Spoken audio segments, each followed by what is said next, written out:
కడప జిల్లా పొరుమామిల RTC bus stand ప్రస్తుతం నీట మునిగింది. ఎడతెరిపి లేకుండా కురుస్తున్న వర్షాల కారణంగా బస్టాండ్ మొత్తం నీటితో నిండిపోయింది. అయితే ఈ పరిస్థితికి కారణం వర్షాలు కాదు, గతంలో ఉన్న పంట కాలువలపై అనధికార నిర్మాణాలు ఏనని వైఎస్ఆర్సీపీ జిల్లా కార్యదర్శి చాపటి లక్ష్మీనారాయణ రెడ్డి ఆరోపిస్తున్నారు. పూర్వం ఈ ప్రాంతం మొత్తం వరి మాగానే ఉండేది. వర్షపు నీరు వెళ్లేందుకు 22 అడుగుల వెడల్పైన పంట కాల్వ ఉండేది. కానీ ఆ కాల్వను మాజీ market yard chairman Cherukuri Chennarayudu కబ్జా చేసి గదులు ఫ్లెక్సీలు నిర్మించారు. దాంతో నీరు వెళ్లే మార్గం పూర్తిగా మూసుకుపోయిందని తెలిపారు. ఆర్టీసీ బస్టాండ్ లో ఈ విధంగా నీళ్లు ఉండేదానికి కారణాలు రెండు. ఎందుకు ఈ విధంగా నీళ్లు ఉన్నాయి అంటే గనక ప్రథమంగా ఇది మొత్తం వచ్చేసి లోగడ కాలంలో వరిమాగాన్లు అయితే గనక దీనికి హైట్ లేపి కట్టుకున్న తర్వాత ఈ చుట్టుపక్కల ఉండే వాళ్ళు దాదాపు 22 అడుగుల పంట కాలువ ఉంటే ఇక్కడ బస్టాండ్ దగ్గర నుంచి పైకి మెయిన్ రోడ్ లో నుంచి పైకి 22 అడుగుల పంట కాలువ ఇది. ఈ పంట కాలువను పూర్తి స్థాయిలో ఆక్రమించి రూములు కట్టుకొని హోటళ్లకు బాడిగలకు ఇచ్చుకుంటా ఎంతెంతో దారుణంగా ఉండదు.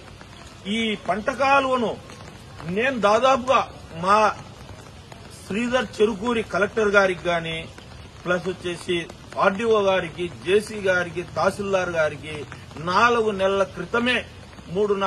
క్రితమే ఈ కాలువల మీద వచ్చేసి అర్జీ ఇవ్వడం కూడా జరిగింది. ఇంతవరకు ఎటువంటి పరిశీలన గాని ఇంకొకటి గాని ఎటువంటి చేయలేదు వాళ్ళు. ఈ పంట కాలువ పూర్తి స్థాయిలో రూములు కట్టుకొని అడుగున్నర ఎడల్పున ఉండదు. ఇది పంట కాలువ పూర్తిగా బూడిపోయిన దాని కారణంగానే ఇవన్నీ. ఈ సిసిఆర్ కాంప్లెక్స్ చెరుకూరి చంద్రాయని కాంప్లెక్స్ దగ్గర మొత్తం వచ్చేసి రూములు కట్టుకొని ఇదంతా ఉండబట్టి ఈ రోజు వచ్చేసి ఈ విధంగా దావతీస్తాంది తప్పనిచ్చి వేరొకటి లేదు.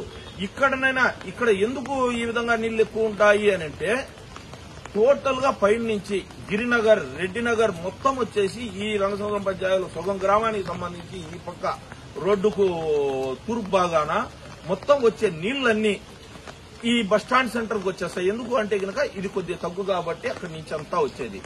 ఇక్కడ గనక ఈ బస్టాండ్ దగ్గర గనక మనం కాలువలు చేపిస్తే గనక శుద్ధమైతాయి.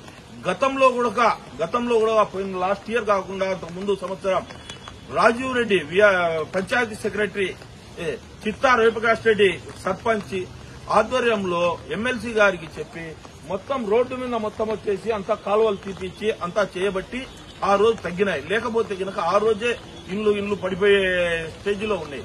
ఇది మళ్ళా వచ్చేసి ప్రతి సంవత్సరం వర్షం వచ్చే ఇదే గతి. ఇది లేకుండా శాశ్వత పరిణామం అనేది జరగాలని మేము కోరుకుంటున్నాము. దాదాపుగా 22 అడుగుల పంట కాలువను ఆక్రమించుకొని రూములు కట్టుకొని ఆ కాలువలు బూడేసే ఏమొస్తుంది? కాలువలను కొద్దిగా చేసి ఎంత కాలువ ఉందో ఆ అంత కాలువ వచ్చేసి గవర్నమెంట్ వాళ్ళు హ్యాండ్ ఓవర్ చేసుకుని కడితే బాగుంటది.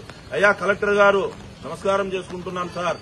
చెరువులలో టెంచులు కొట్టుకోవడంతో చెరువులకు నీళ్లు రాకుండా ఆగిపోవు సార్.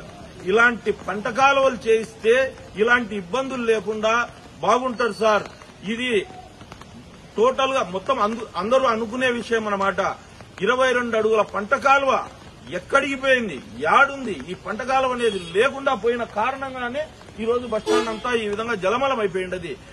ఈ కాలువను ఒక్కసారైనా మా జిల్లా కలెక్టర్ గారు చూసి ఈ బిల్డింగ్లను చూసి ఈ పంట కాలువను ఆ బిల్డింగ్లు ఎవరెవరు ఎంక్రోచ్మెంట్ ఉండరో అవన్నీ పగలగొట్టించి కాలువలు చేస్తే ఇటువంటి ఇబ్బందులు లేకుండా పోతాయి.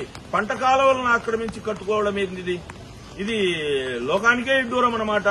కానీ ఇక్కడ కట్టుకునే దాన్ని వచ్చేసి రీఎంక్వైరీ చేసి సర్వే చేసి ఆ పంట కాలువలు తయారు చేపియమని చెప్పేసి కోరుకుంటున్నాం.